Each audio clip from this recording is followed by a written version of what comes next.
Welcome back to Thoughts to Meditate and Ponder on. And for today, I want us to look at one of the parables in Luke 15. In Luke 15, there's three parables that Jesus speaks of. And for today, I want us to look at the third parable that Jesus spoke, and it's the parable of the prodigal son. And most of us know the story of the prodigal son. But for our discussion today, I want to look at how he acted when his son returned from wasting his inheritance with his prodigal living. And so, just to refresh our minds, let's go back and let's read the parable there in Luke 15, starting in verse 11. And the Bible says, Then he said, and this is Jesus speaking, a certain man had two sons. And the younger of them said to his father, Father, give me the portion of goods that falls to me.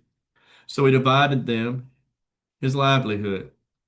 And not many days after, the younger son gathered all together, journeyed to a far country, and there wasted his possessions with prodigal living. But when he had spent all, there arose a severe famine in that land, and he began to be in want. Then he went and joined himself to a citizen of that country, and he sent him into his fields to feed swine. And he would gladly have filled his stomach with the pods that the swine ate, and no one gave him anything. But when he came to himself, he said, How many of my father's hired servants have bread enough and to spare, and I perish with hunger? I will arise and go to my father, and will say to him, Father, I have sinned against heaven and before you, and I am no longer worthy to be called your son. Make me like one of your hired servants. And he arose and came to his father. But when he was still a great way off, his father saw him and had compassion and ran and fell on his neck and kissed him. And the son said to him, Father, I have sinned against heaven and in your sight, and am no longer worthy to be called your son. But the father said to his servants, Bring out the best robe and put it on him, and put a ring on his hand and sandals on his feet. And bring the fatted calf here, and kill it, and let us eat and be merry. For this my son was dead and is alive again. He was lost and is found. And they began to be merry. Now his older son was in the field. And as he came and drew near to the house, he heard music and dancing. So he called one of the servants and asked what these things meant. And he said to him, Your brother has come, and because has received him safe and sound, your father has killed the fatted calf. But he was angry and would not go in. Therefore his father came out and pleaded with him. So he answered and said to his father, Lo, these many years I have been serving you.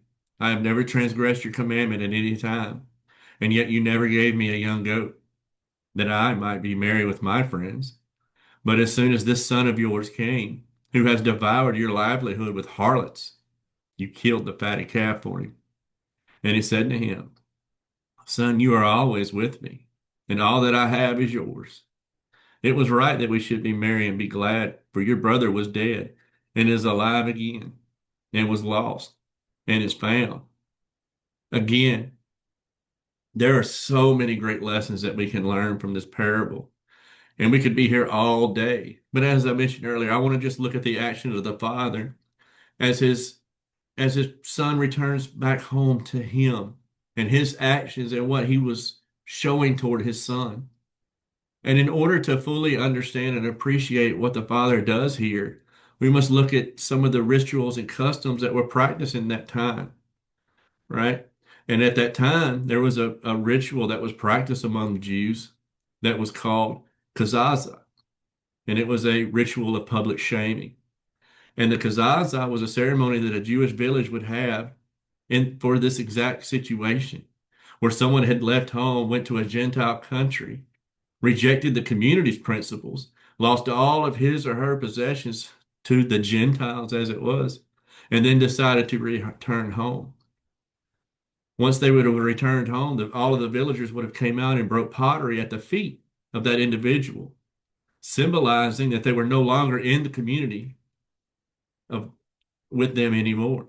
They were breaking relations with that individual. It was a way of shaming that person, of making them feel completely empty. Probably more importantly, though, the ceremony would take place on the outskirts of the village before the individual could make it back to his home, if at, to add more insult to injury. And in verse 20, we read that the father sees his son. And what does he do? He doesn't go and gather everyone. He doesn't scream and shout, but he runs. He runs to the son. And as a father, I can completely understand that. I would get up and run too if one of my sons had left home and had come back. They didn't have cell phones or by any means of the way of communication that we have today. And even if the son had sent letters back home, they would have taken days or weeks or longer to get back to his father. It had to have been such a relief for the father to see his son at that distance and at least know to at least give him some comfort in knowing that at least my son is still alive. He hasn't perished in this faraway land, or he's not so far away that I can't reach out and touch him anymore. But running wasn't something that an elder Jewish man would have done. In fact, the running of the elder Jewish father here would have been seen as undignified. But the father also had another reason for running than those that we talked about earlier. He would have ran to his son in order to take the shame away from his son, drawing attention to himself. Again, I don't know of any parent that wouldn't want to shield their child from any pain or any shame. And just as a shepherd places himself in front of danger for any of his sheep, the father here is doing the same. He runs to keep the ritual from taking place because then his son isn't completely cut off. They haven't had the opportunity to do that. They haven't severed ties with him. Still has the opportunity to come back home. He wants to show his son that he doesn't reject him, no matter what he has done or whatever the case may be. It doesn't matter. You're home. You have come home, and that the father will bear and heal his son's shame. And that not only can he come back home, but he's welcomed with open arms. And when he reaches his son, we see in Luke 15:20, it says that the father embraced and kissed him. Through unimaginable grace, he welcomes him home and he hugs and kisses his son. He doesn't ask what happened to the inheritance. What all have you done? I can't believe you did that, that you stink like pigs, which again, back in the Jewish culture in that time period, they viewed pigs as unclean. No, what does the father do? The father welcomes him back with open arms and tells the servant not to just go get a robe, but bring the best robe and put on him.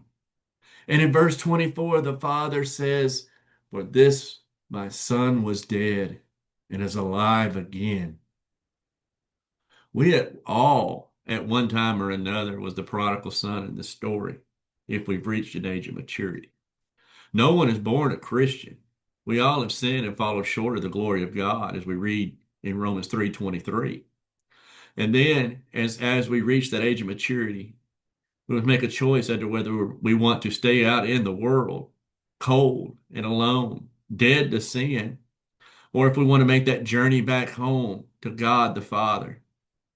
One thing that can be overlooked in this story is that in verse 13, it says that the son went to a far country. This wasn't a quick walk back. This wasn't a hop in the car and drive 5 or 10 minutes down the road and be back home. This would have been a trek and a journey. And think about all the emotions and thoughts and worries and anxiety that would have been running through his head. And with that in mind, how many times as we are walking back to God, do we get discouraged along the way? How many times have we said, man, it's too far to go back. I've done too much. I'm too shameful to go back. How many times have we started the journey back only to turn around halfway or be pulled back by the grips of sin? How many times have we allowed Satan to say that the Father doesn't want you back? Or how many times do we let Satan say, make him come to you? God is just like this father in the parable. He is patiently waiting for you to return home to him. That's his true desire. It isn't to leave us out in the cold, out in the world wanting. If it wasn't truly what he wanted and desired, then he wouldn't have sent his son to come to earth and to be the sacrifice for our rebellion and prodigal living. Don't listen or allow those around you to fill your head with noise. Trust in the love of the Father, for it is greater than we could ever begin to fathom. And when you return and are baptized for the remission of sin, the shame and guilt that we feel will be washed away because the Father doesn't want to shame. The Father wants to heal. Let God heal you. Return home and allow the grace of God to make you whole again. As I say at the end of every video or lesson or message or whatever you want to call it, if there's anything that I can do to help you in your walk, please don't hesitate to ask.